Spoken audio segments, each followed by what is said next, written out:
Welcome to the Skeptic Zone, the podcast from Australia for science and reason.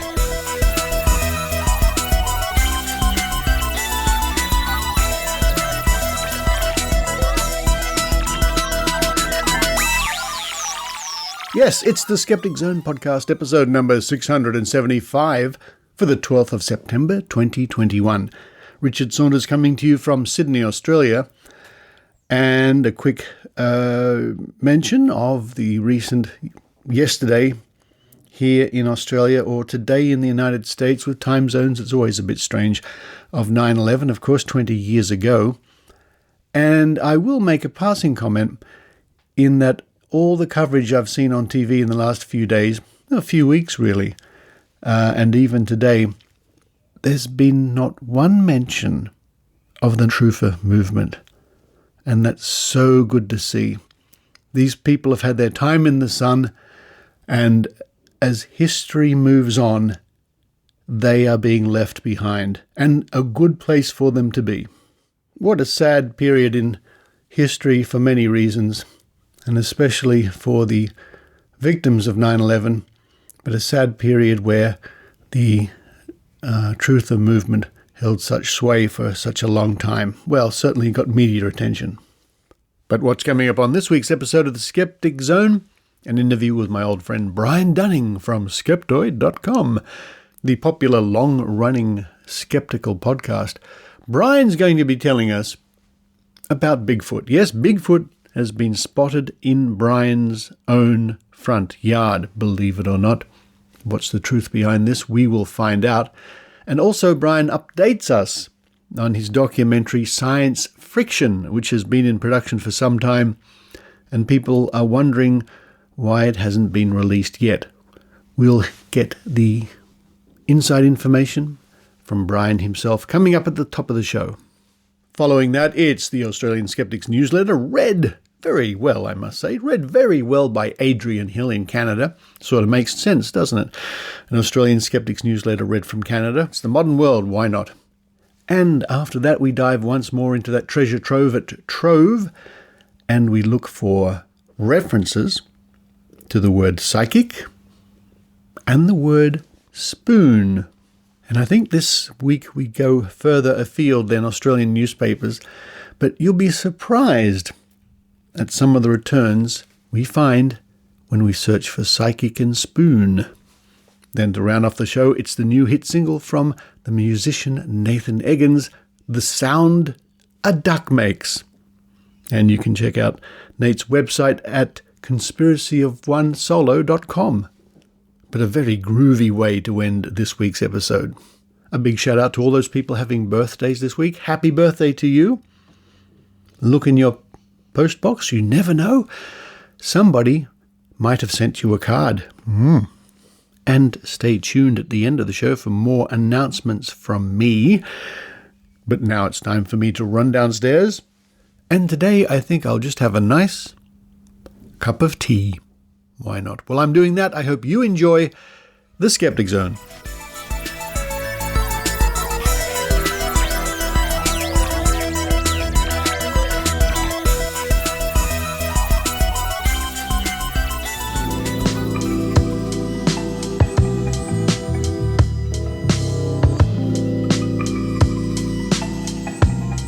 Finally tonight, a Bend man is now the proud owner of Bigfoot, or at least a Bigfoot carving. Urban legends and conspiracy theories have always been fascinating to Brian Dunning. He hosts a podcast called Skeptoid, which is aimed at debunking popular myths. Bigfoot here is really thematic for me and for what I do. I host a podcast that's all about urban legends and mysteries and conspiracy theories, and Bigfoot is the kind of story that I talk about all the time. So it was just it was a moral imperative for me to have a Bigfoot. There you go. Lapine chainsaw artist Mosquito Bob created the statue from a log on Dunning's property. The gigantic Sasquatch took several weeks to complete, and Dunning happily received it yesterday. 8.5 feet tall. It's believed to be the largest Bigfoot statue in Central Oregon, but it's unknown whether that is true or just another myth. Alan, what do you think? That is the real stuff. That is a real chainsaw wood Bigfoot, right there. Yeah. Mosquito Bob, nice work. Nice work. Yeah. I know. I'm telling you. I mean, facts are Serious- facts. That looks like Bigfoot to me. Serious McCullough envy on that one.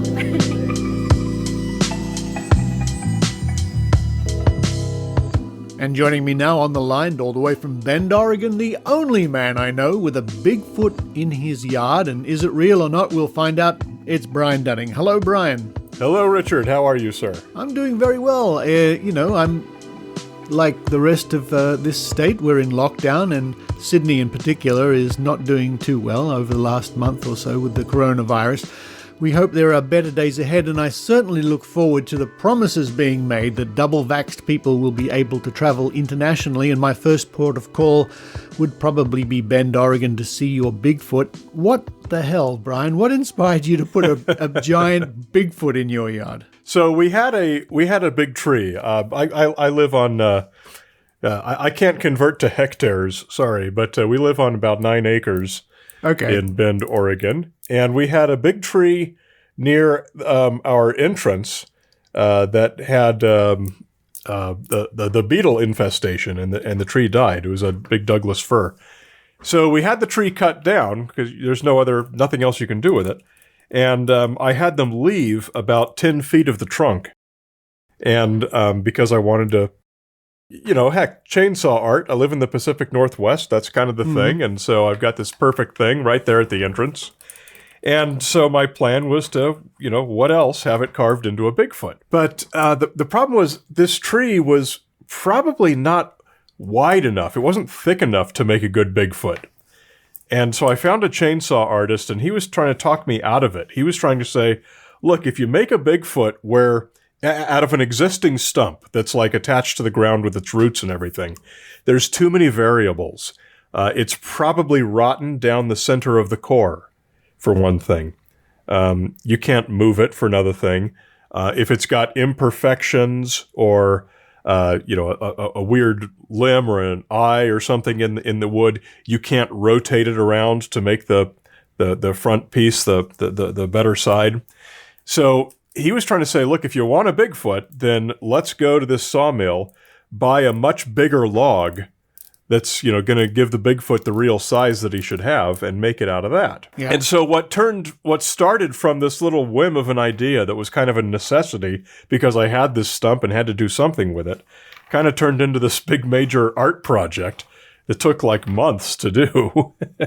I know the TV report said weeks, but it was months. Yeah. So I think it's a Douglas fir that was killed in these big, terrible wildfires that we've had over the past couple of years here. I believe it was about a 33-inch trunk, so that's, 85 centimeters, something like that. So it's pretty big. And, I can't do these instant translations, but I'll take your word for it. It's big, all right. It's in the ballpark. And now we have like the Bigfoot standing in the ideal place, and that trunk of the tree that we had to cut down is still there, just sticking up by itself. I have no idea what I'm going to do with it. So that's a very long-winded answer to a short question. Right.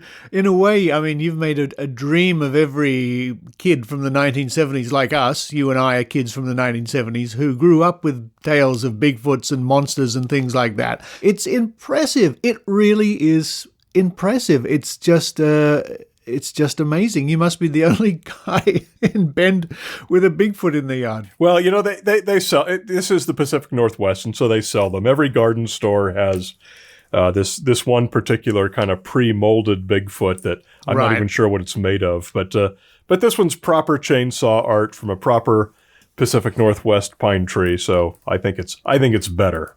I like it. I like it. I'm envious. I wonder if having that in your yard will attract real Bigfoots then. It is a decoy. That's secretly my plan for having it here. Yes. Like you say, though, I mean, I did grow up reading all the Bigfoot books. That's how I got to where I am today, by being 10 years old and reading all the books on the Bermuda Triangle and Bigfoot and ghost stories and everything else. And I've always living in California, driving Highway 101 up through the middle of the state, up through the Sierras and everything, I've always wanted one of these Bigfoot statues because they've got them all over the place in the Pacific Northwest. And, there's some that are very famous, and this one is respectable. It's a respectable addition to the crowd of famous Bigfoot statues, and I'm pretty stoked to have it. It's very thematic for what I do. It is. It's a decent effort. It really is. It's no little funny sculpture or anything. It's a giant, over 8 foot tall, they said? It's 8.5 feet, from the base to the top. It's impressive. And you're right. Again, I mean, we, as I said before, you and I grew up at the same time. We're the same age. So in the mid to the late 70s, we were just inundated with stories of Bigfoots and monsters and UFOs and ESP. That was the era, wasn't it? Yeah, very much. Now, we haven't caught up for a while. And the last time I was visiting your place in Bend without the Bigfoot, and as I say, I'll look forward to visiting it with the Bigfoot, we were chatting about your project, which has been going for some time now, called Science Friction, and I've seen a rough cut, and it's very impressive so far. What's an update, a possible update you can give us about that project, and a quick overview for those who may not know about it? Yeah, so Science Friction is our first full-length feature documentary movie, made for wide mass market distribution, so it should be on all the streaming services and everything. It's about scientists who are misquoted and edited out of context on these TV channels to make it seem like the scientists are saying, yes, why, science, we do think that aliens built the pyramids, or whatever it might be. So we've got an hour and a half or hour and 40 minutes of interviews with scientists to whom this has happened. And I think it's a fantastic movie. It's because it's scary. I think someone watching this movie, they're going to come out of the theater being angry at what the TV networks are doing to them. And that's the idea. So to make for the benefit of your listeners who, like me, have no idea what's involved in getting a feature film distributed, the first thing you have to have is a insurance policy that protects you and your distributor from claims of infringement or defamation. Now, anyone who makes a documentary film, they have to do this. And you have to get it from one of a limited number of insurance companies that are like, quote unquote, approved by the entertainment industry. Right. And the first thing those insurance companies want you to have is a letter from an entertainment law firm, again, one of a limited number of entertainment law firms that are approved by the entertainment industry, that says something like, in our opinion, this movie doesn't present any risks, legal risks to the distributors, et cetera, et cetera. So we went out, we got that letter. That took us over a year to get that letter. The movie's been done for like 3 years now. And it's incredibly frustrating, not only to me, but mainly to the donors who granted all of the funds that were used to produce the movie. That it's still not available for anyone to watch. The reason it took us so long to get the law firm was because every law firm in town had a conflict of interest, because we criticized so many studios and TV networks in the movie that everyone had a conflict of interest. Well, we finally found one that didn't. They wrote us a great letter. We took it out to all the insurance companies, and we got denied by all of them. Wow. And not a single one of them would get back to us with, here's the scene that we think is risky. Right. And just by talking to them, it became clear that they're not going to insure a movie that criticizes all of their other clients, which is all the studios and all the networks. And I swear I'm not trying to sound like a conspiracy theorist. That's just good business for them. They don't insure a project that criticizes all their other clients. So we then went and we hired this guy who's a media risk consultant, which is a thing that I didn't even know existed. Oh, yeah. And so this guy, he's been in the industry for 100 years. He knew everyone, and he had personal relationships with the in-house counsel at all 9 of these insurance companies. And so he set up meetings between our lawyers and himself and them to talk about the film and say, hey, what is it that you want us to cut out of the film? Because we'll do it. If we can cut a few scenes and then you're happy to release it. And it was really as a result of these second tier meetings that it became clear that nobody's going to insure the film because of its content. So what have we been doing since then? Because we're not just going to be done and say, oh, well, I guess nobody can ever see the film, because we have an obligation not only to the donors, but to the general public for whom we work as a educational nonprofit. We have an obligation to get this movie out there. So we're kind of in a weird mode now of looking at sort of alternative models. And one thing we may even do is just kind of go cowboy and release it independently without any insurance, leaving ourselves open to liability. That would require consent of course, all of Skeptoid's board members, but all of the individual donors and grantors that funded the film. Yeah. So it's a giant mess. It's a giant mess. And more than once, people have said, hey, you should have made a movie about trying to get this movie released, because that's even more interesting. And it's well, that would have been a good idea. Unfortunately, we didn't do that from the beginning, so don't have that for you. But I am literally working on it almost every day. There is some new little thing that we're trying. It's incredibly frustrating. But hey, if any of your listeners out there has a suggestion, get in touch with me. I'm all ears. We want to get this thing out there. And as I can say, I've seen the rough cut, and it's frightening. It's frightening how the big studios and the big TV networks will get a scientist, interview them for half an hour, then chop out the bits that only fit their narrative. And it's so obvious and it's so bad that I think this documentary is very important, and I really hope it gets out there. Thank you. Thank you very much. And how can people get in touch with you, Brian? How can they listen to your podcast? Well, you can listen to Skeptoid Podcast, of course, at skeptoid.com or wherever you find your podcasts. Yeah. We also have some interesting news on the podcast, though. Skeptoid is joining PRX. PRX, for those who may not know, I know many of your listeners are in Australia. In the U.S., we have the Corporation for Public Broadcasting, and NPR, National Public Radio, is a part of that. And many of the most popular podcasts are produced by NPR and or NPR radio stations, Radiolab, et cetera, et cetera, et cetera.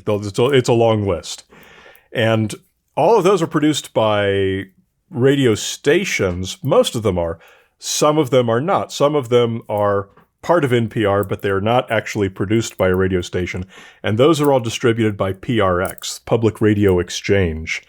And since Skeptoid Media, our company, does not own any radio airwaves, we would fall under the PRX umbrella. So once that's all done, which currently is scheduled for a crossover at the end of the year, so January 1st of 2022, you will be finding Skeptoid on the NPR One app, and we should be in the kind of the next level strata of podcasts, which is nice because by then it'll be, I think, 16 years in business. Wow. So finally, after 16 years, the podcast takes the next level step. So that's super exciting news, and it's a major, major, major, major project for us to transition the show over.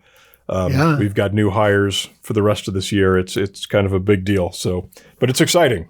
But yeah, Skeptoid, if you're subscribed to the show, that nothing is going to change. You won't even know it happened. But skeptoid.com.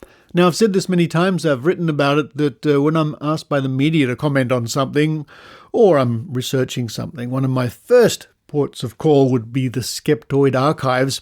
And folks, if you go to skeptoid.com, you can check out and search for every skeptical topic you can possibly imagine. And maybe, Brian, you should do another Bigfoot episode coming up. Well, let's see. I did the Yowie within the last year or so, I think. Right. What's a new take on Bigfoot that I haven't covered yet? Surely there's some version of it. Yeah. A crazy man in Oregon claims to have a Bigfoot in his yard. That urban myth. That'll intrigue the listeners. Brian Dunning and friend, Bigfoot friend all the way from Bend, Oregon. Thank you very much.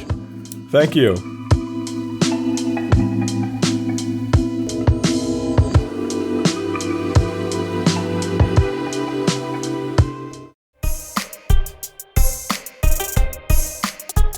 Hello, this is Maynard. Did you know that you can listen to the Skeptic Zone on YouTube? Yes, I know, sounds crazy, but it's true.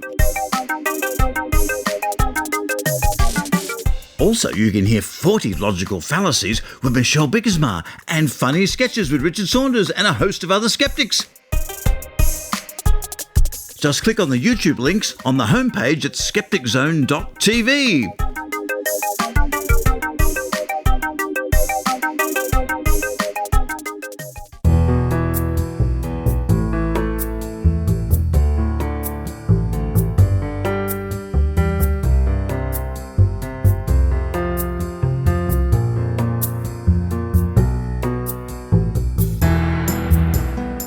Hello everyone, this is Adrienne Hill from Canada, once again reading out the Australian Skeptics Newsletter. Now, this newsletter, once you subscribe at skeptics.com.au, will come into your inbox every other week. This is newsletter number 131, written and compiled by Tim Mendham. All the stories mentioned in this newsletter come with links you can click on to get the full story. Hi all, it says. On that topic, however, we receive regular updates of COVID-related news, and particularly about the number of noted people, influencers and shock jocks from radio, who are rabid anti-vaxxers and COVID deniers until they succumb to the disease with typical deathbed conversions. It would be divine justice if it weren't also so tragic for their families and the huge numbers they lead down the path of ignorance and prejudice, sometimes with their own tragic results. The fact that a lot of examples of this phenomena come from the US does not mean we don't and will not have such results here, our lower infection rates notwithstanding. But on a happier note, there are the announcements of some of the speakers for Skepticon in November. Read on. Tim. All right, Tim, we shall do just that. Australian Skeptic News. Skepticon. Wiseman and Wiles key speakers. Richard Wiseman from the UK and New Zealander of the Year Susie Wiles, two awesome people I must say, are two key speakers for this year's Skepticon convention, to be held on November 20th to 21st. This year's event will be a joint venture between Australian and New Zealand skeptics. Held in Sydney and Wellington, the convention will feature presentations live in person at both venues, streamed between the two countries and from around the world. Note that, of course, should the current situation in Sydney regarding COVID and lockdowns continue, then we may be forced to have an online-only convention for the Sydney component. Hopefully the same won't apply in New Zealand. Professor Wiseman from London, he's an experimental psychologist and is well known in skeptical circles. He's the author of a number of books, including Paranormality, a scientific look at the supernatural. Microbiologist Associate Professor Wiles is probably one of New Zealand's most famous scientists, a regular in media, explaining the details of COVID, a science communicator, and 2021 New Zealander of the Year. Other speakers will include Dr. Alexander Panchin, Moscow, is a computational biologist and member of the Commission on Pseudoscience of the Russian Academy of Sciences, and author of Defense Against the Dark Arts, a guide to the world of paranormal phenomena. That made me think of Harry Potter.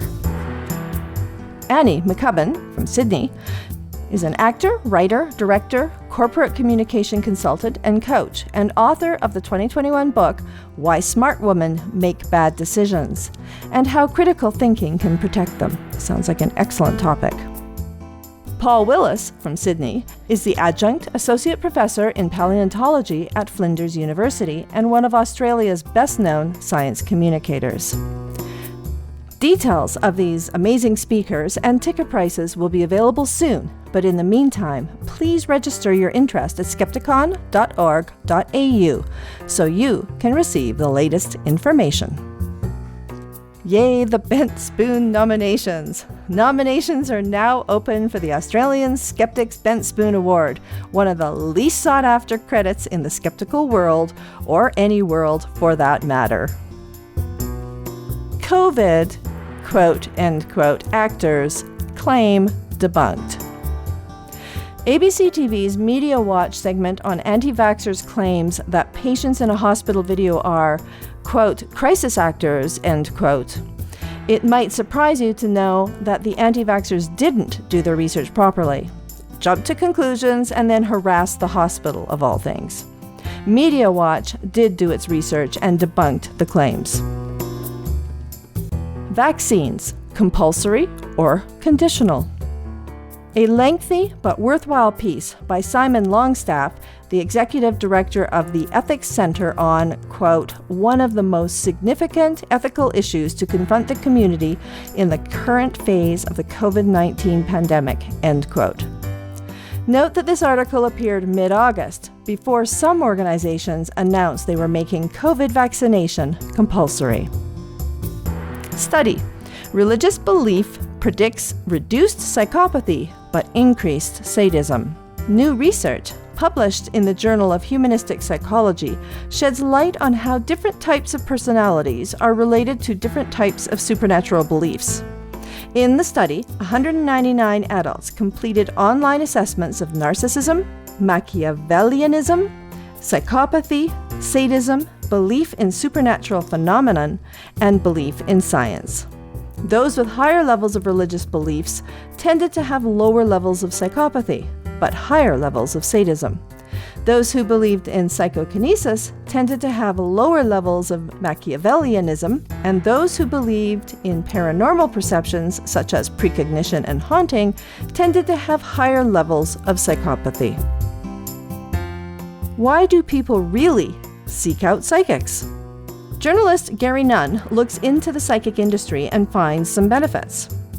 See our in-depth review of his book, The Psychic Tests, in the September issue of The Skeptic.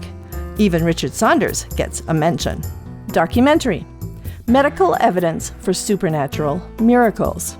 A documentary titled Send Proof, to be released in the U.S. this month, examines medical evidence of miracle healings, quote, to challenge skeptics and close the gap between the hard sciences and the supernatural, end quote. The film, quote, explores the ways in which miracle claims can be collaborated by looking at X-rays, MRI scans, and other follow-up medical examinations, end quote. The filmmaker interviews evangelical scholars, prominent Pentecostal and charismatic Christians, and skeptics including James Randi. It was Randi's last film appearance before his death last year. It's very sad. Podcast: This Much Is True. Radio national program that ranges from, quote, fringe ideas to full-blown conspiracy theories. We dive into the rabbit hole to find out why it's so human to fall for them. We hear what motivates those who spread misinformation, and what is it like for the families when someone they love goes all in on a cult. We meet people who got out of QAnon and learn how to immunize against false information, end quote. The September 2021 issue of The Skeptic will be out next week. Digital version, print version a little longer, as the pandemic has impacted on our printer's operations. It has a major feature on some recent publications and one old one, including the controversial book Dark Emu, and the in-depth response by skeptics and skeptics as to where there might be problems. Plus a whole range of stuff on aspects of religions, myths, optimistic paranormalists, mass hysteria, and a lot more. So if you haven't subscribed yet, or renewed your existing subscription, now is the time to do so. Contact the editor if you're not sure if your existing subscription needs renewing. To subscribe to The Skeptic, go to our shop to sign up for a hard copy or digital edition, or both. The digital is offered free to those who take up the hard copy version. Skeptics in Action. If you have any ideas for stories or want to contribute to Skeptics communications, such as the magazine or Facebook page, or just have something you want to get off your chest, then you're welcome to get in touch. News leads should be sent to newstips@skeptics.com.au. Submissions for the magazine, etc., should go to editor@skeptics.com.au. Comments and suggestions, even rude ones, should also go to editor@skeptics.com.au. Items of interest. Listicle. 11 of the best documentaries about the paranormal on Netflix. On Netflix is a wide variety of titles, quote, that force viewers to question what may lie or lurk beyond what we can understand as humans, end quote. Mostly pro-paranormal, with a lot of ghostly scares thrown in, but a few that stand back a touch to investigate phenomena. East London Church, haunted by 3 separate ghosts. A church in East London which seems to have more than its fair share of phantom occupants is St. Mary's Church in Wanstead, which was built more than 230 years ago and is apparently home to 3 separate apparitions. The most famous ghost is that of notorious 18th century highwayman Dick Turpin, which is interesting as Turpin died in 1739, and the church wasn't built until 50 years later. I wonder why Dick couldn't find a church of his own time to haunt. Fortune tellers take your cash and don't show up. Who would have thought there were scammers among the psychic community? There are some hints here on how to avoid being ripped off, but essentially the best one is just don't do it. And that wraps it up for this newsletter. There are more stories in each newsletter, and you can read those for yourself by subscribing at skeptics.com.au. Have a great day.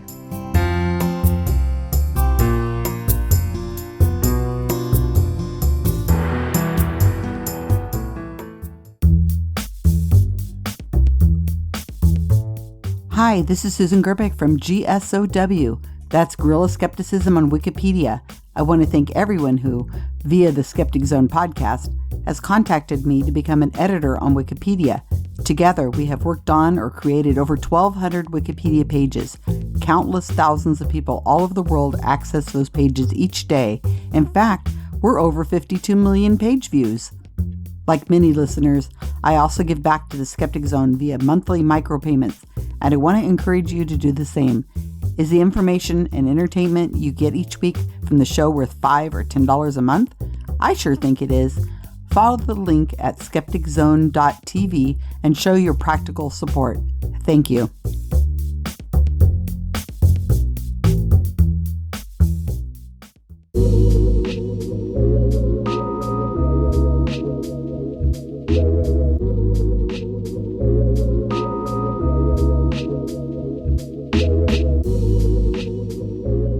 Time once again to dive, to jump into the Trove archives at trove.nla.gov.au. Those digitised online resources from the Australian Government and the National Library of Australia. Newspapers, gazettes, clippings, magazines, and so on, going back for decades and centuries.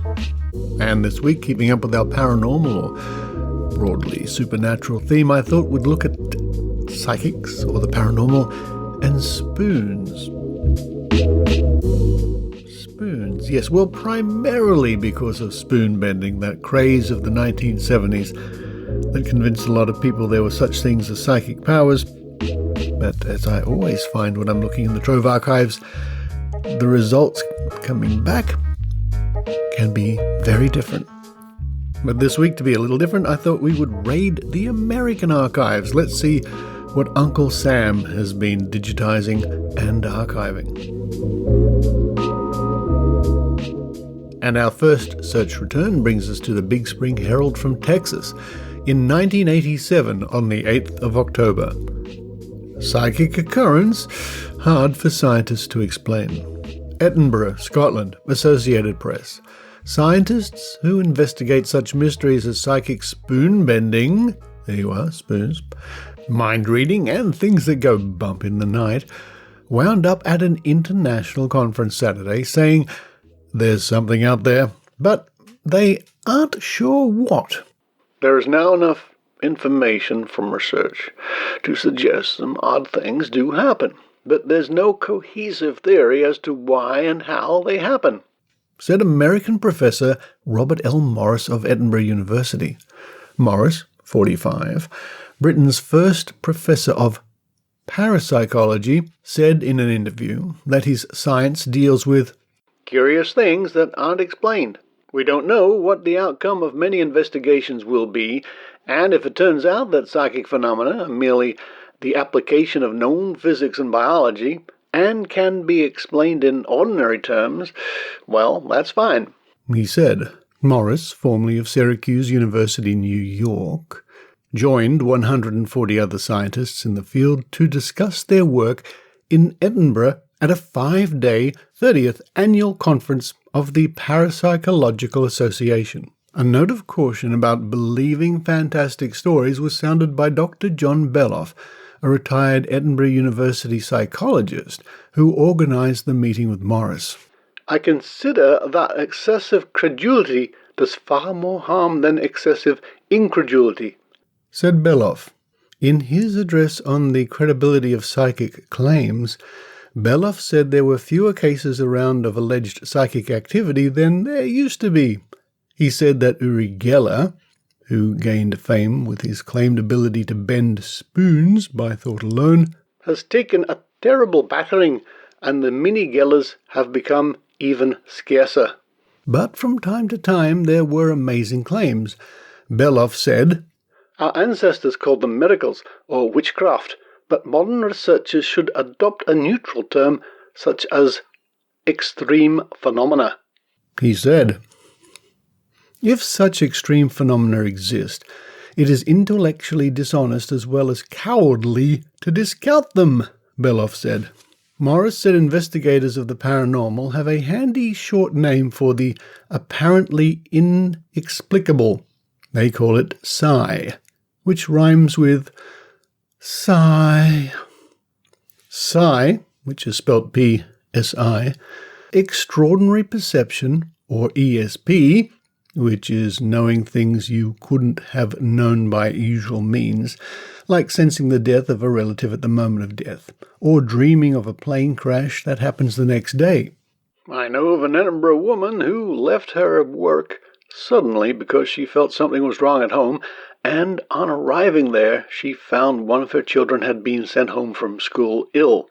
Morris said, The power of mind over matter, like spoon bending, or rolling a string of winning combinations with dice by apparently willpower, is called psychokinesis. In a PK case cited by Alok Saklani of Garhwal University in Srinagar, India, a Himalayan shaman or faith healer persuaded one group of wheat seeds to germinate more abundantly than another group, seemingly by concentrating her thoughts on them and under test conditions.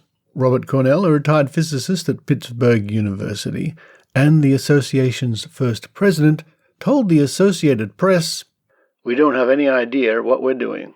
All we know is that something occurs. And again, that comes to us from the year 1987, so in the vicinity of 35 years ago. And we comment again, how's that working out for them? Something like 35 years later, you'd think they'd have some more concrete results.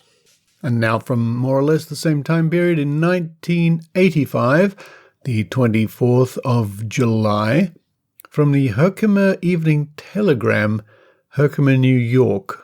And if I've got that name, if I've pronounced that slightly incorrectly, I'm sorry.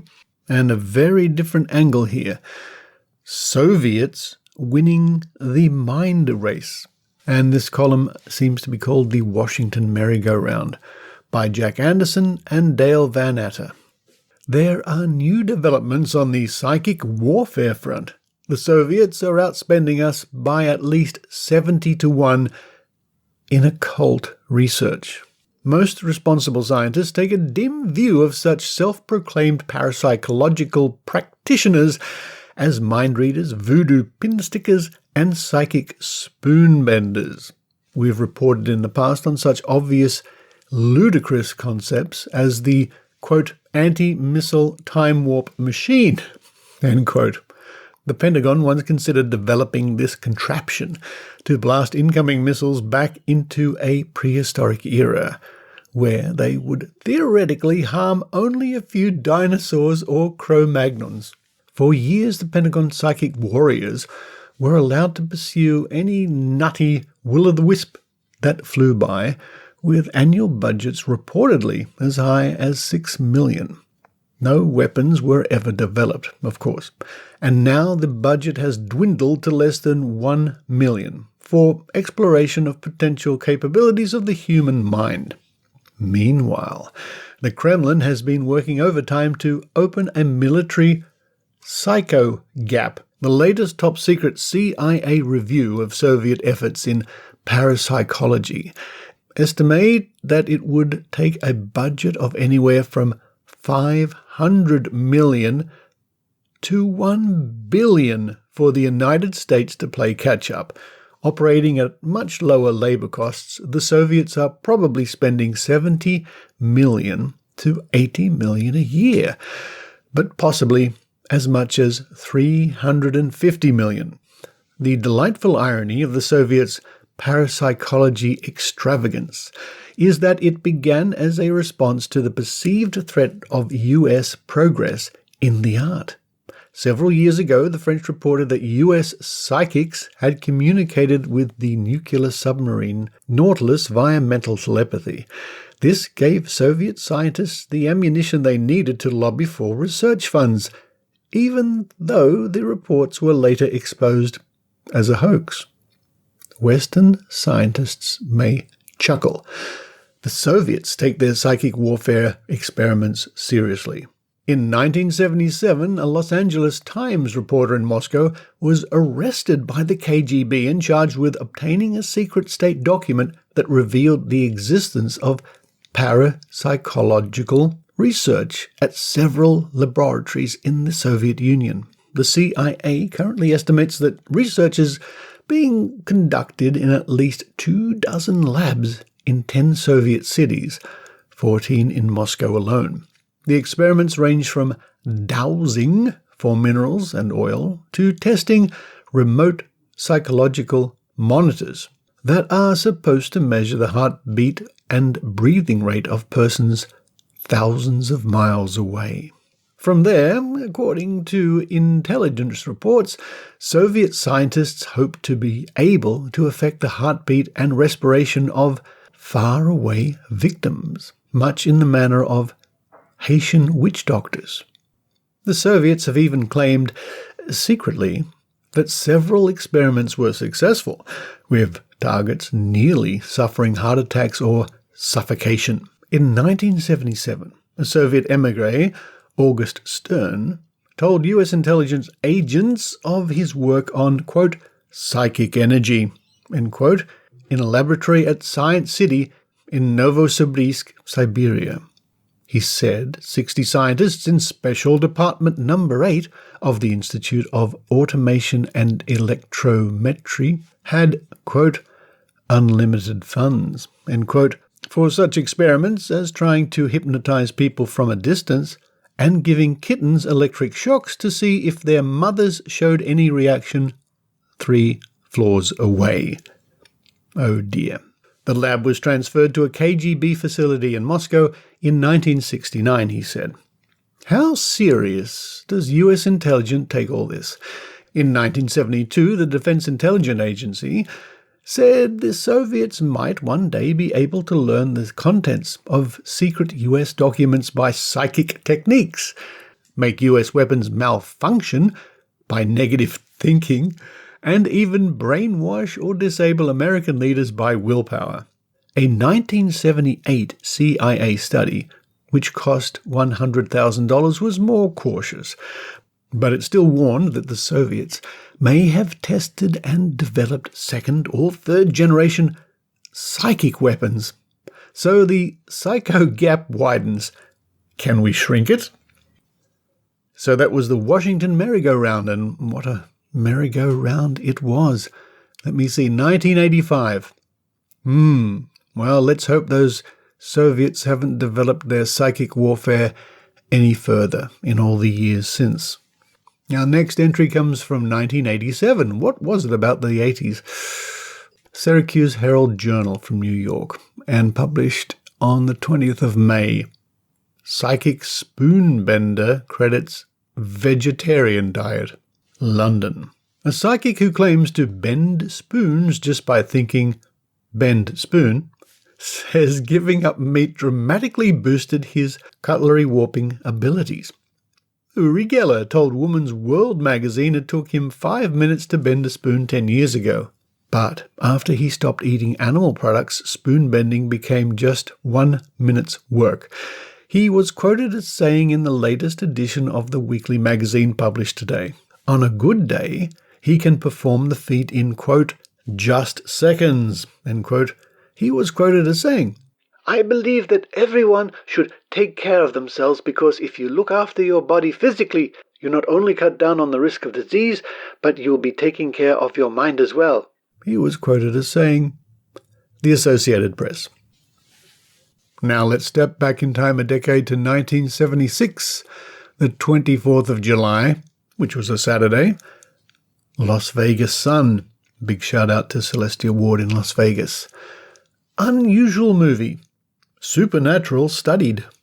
Since the beginning of recorded history, there has been continual mention of unusual, spiritual, psychic, and supernatural events. In literature, stories about the world beyond and the supernatural have abounded. In Sun Classic Pictures' The Amazing World of Psychic Phenomena, coming to Fox Theatre and Skyway Drive-In, is a docu-drama hosted and narrated by Raymond Burr. The audience is afforded an opportunity to view the world of the unknown armed with facts, actual documented events. Real mediums are seen as they tap their psychic powers in the presence of cameras. The feature film boldly explores many of the unexplained mysteries of life and includes some of the most incredible displays of psychic power ever filmed. Host-narrator Raymond Burr probes for answers to such questions as, is it really possible to bend metal just by thinking about it? Can someone put a picture on film just by staring at the camera? Are psychics really able to solve crimes? Can we accurately predict the future? Is there life after death? And if so, what will it be like? Major research centers, including Duke University, Stanford Research Center, and the University of California, participate in experiments designed to reveal the depth of man's inner powers. Great care was taken to authenticate all footage presented in the film. Much of what is shown has never before been seen in public. In the film, Uri Geller, the well-known Israeli psychic, bends a spoon with only his mental powers controlling the kinetic energy. Edgar Case's amazing psychic powers are shown healing the ill from thousands of miles away. And Ted Cirrus, a former bellhop, photographs his own thoughts on unexposed film. These are just a few of the amazing discoveries retold, recounted, researched, and documented in The Amazing World of Psychic Phenomena. With a you are here feeling, the audience is able to actually become participants watching tests taking place. And I happen to have a copy of that movie in the archives, my personal archives, and yeah, it just doesn't live up to the hype. You might be able to find a copy of that for yourself on YouTube, I think. Way back there from 1976. And finally, we head back to the 80s one more time. 1986. The Greenville Record Argus, September the 16th. Greenville, Pennsylvania. Video disproves psychic's claim. Pittsburgh, Associated Press.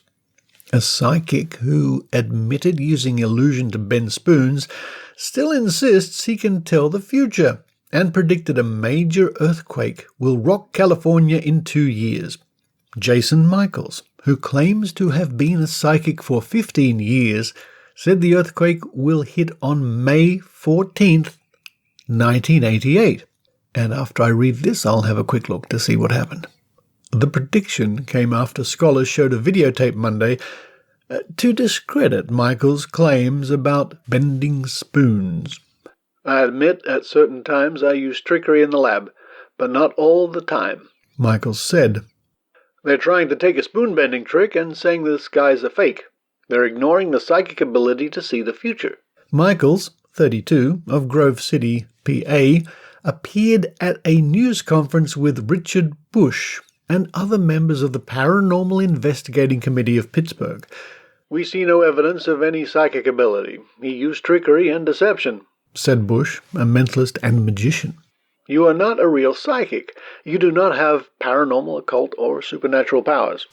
The committee, comprising professors from the University of Pittsburgh and other officials, has made a standing $10,000 offer to anyone who can prove psychic power. Michaels twice appeared before the panel in February, and he was filmed bending a spoon and a key. Using the videotape as evidence, Bush said Michaels bent the objects with his hands instead of his mind. What we have seen is a trick. The spoon and the key were already bent, Bush said. What he tried to get from us is scientific validation. He got publicity, but he doesn't get scientific validation. Michaels has claimed he predicted the plane crash that killed 248 U.S. servicemen in Gander, Newfoundland, and the explosion of the Space Shuttle Challenger. My ability to predict the future is true, Michaels said. Sometimes I admit to being a magician. I have mixed illusion and magic with my psychic ability. When asked to bend a spoon mentally for reporters, Michaels declined by saying, I'm in a room full of negative vibes. He said his manager has been booking him as a magician instead of a psychic because the ability seems to come and go, Michaels said. However, that business hasn't dropped off. Members of the panel say a distinction must be drawn between an entertainer who uses magic and illusion and a person who claims to have psychic powers. There are many gullible people who are making major lifestyle decisions based on predictions that they pay money for, said Mark King, a psychotherapist specializing in hypnosis. Michaels has made a counter-offer of $5,000 to any magician who can match his feats, but refused to pay Bush after he bent a spoon and a key. He didn't duplicate everything I do, Michaels said. And I wonder whatever happened to this fellow Jason Michaels, but let's have a quick look at his claim that an earthquake would hit. Where is it now? An earthquake will hit on May 14th, 1988. All right. And it looks like the only one of note happened in Indonesia, a 6.9. Undoubtedly there were many other smaller ones, especially in California, which there are every month of every year.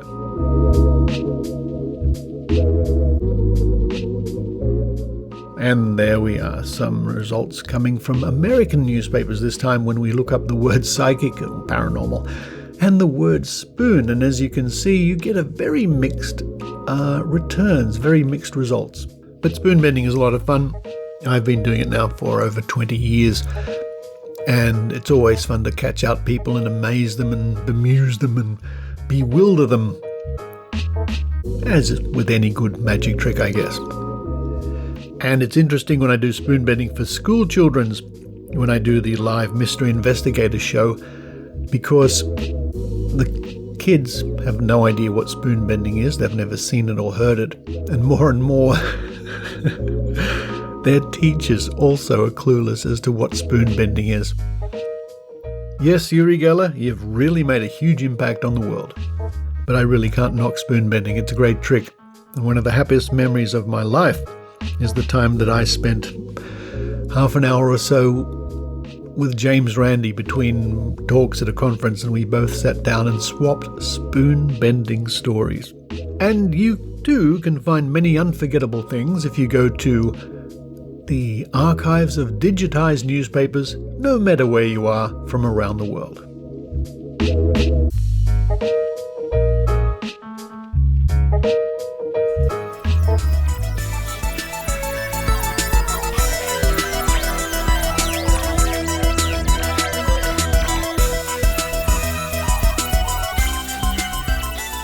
Thank you for listening to the Skeptic Zone podcast, and thank you to those people in the last week who have sent in very generous donations to the Skeptic Zone podcast.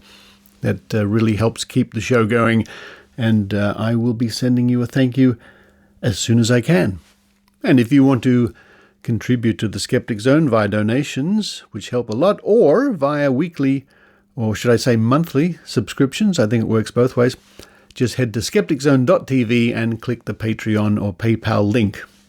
Believe it or not, the Skeptic Zone does have bills to pay. Now here's a message from our friends at the Canberra Skeptics. Canberra Skeptics proudly presents Skepticism in Europe. And this is tonight here in Australia. So if you're listening in Australia, it's tonight. It's Sunday, the 12th of September, from 6 p.m. So that's Canberra, Sydney, Melbourne, Brisbane time. And it's a Zoom talk by Claire Klingenberg. Oh, Claire. I met Claire once or twice, maybe, in New York. I remember meeting Claire. What a wonderful person she is.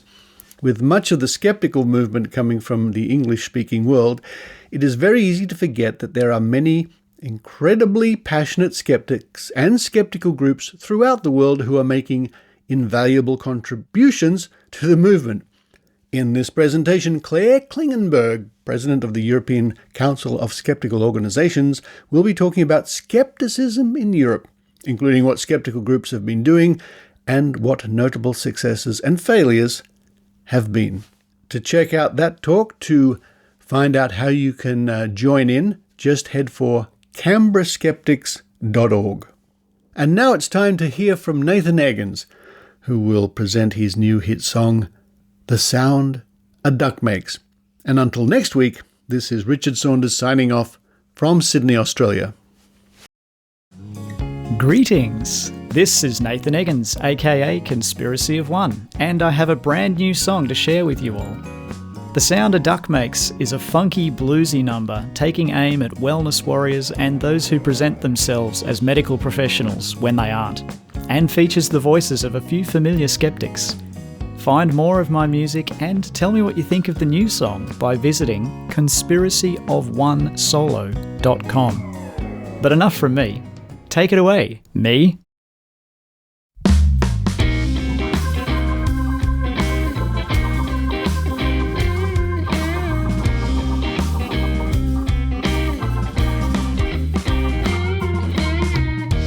People playing doctor is a growing trend. Using words like toxins, natural, alternative, cleanse. They'll convince you they are friend, but all they do is take.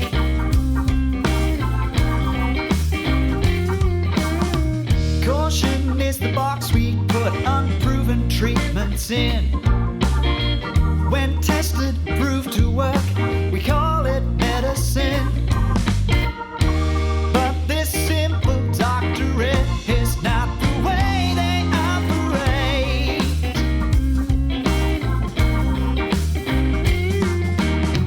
Behind their sanguine smile is nothing but a snake.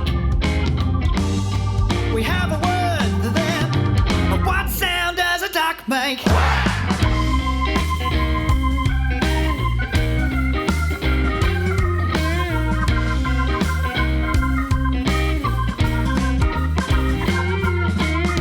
Science is their greatest ally if it supports their claim, but a blind or spiteful evil if they cast them out in shame.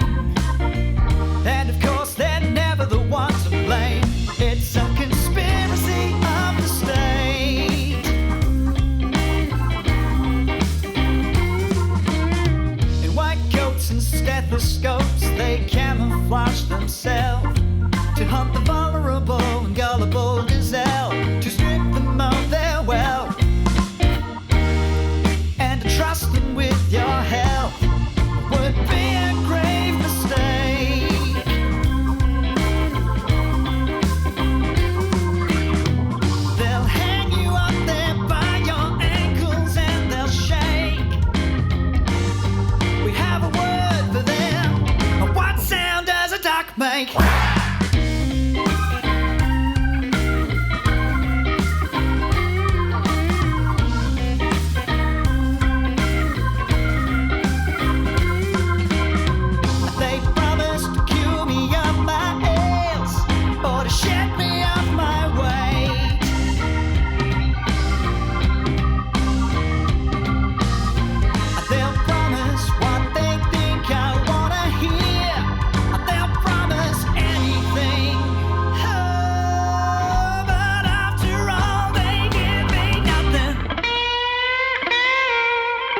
You've been listening to the Skeptic Zone podcast.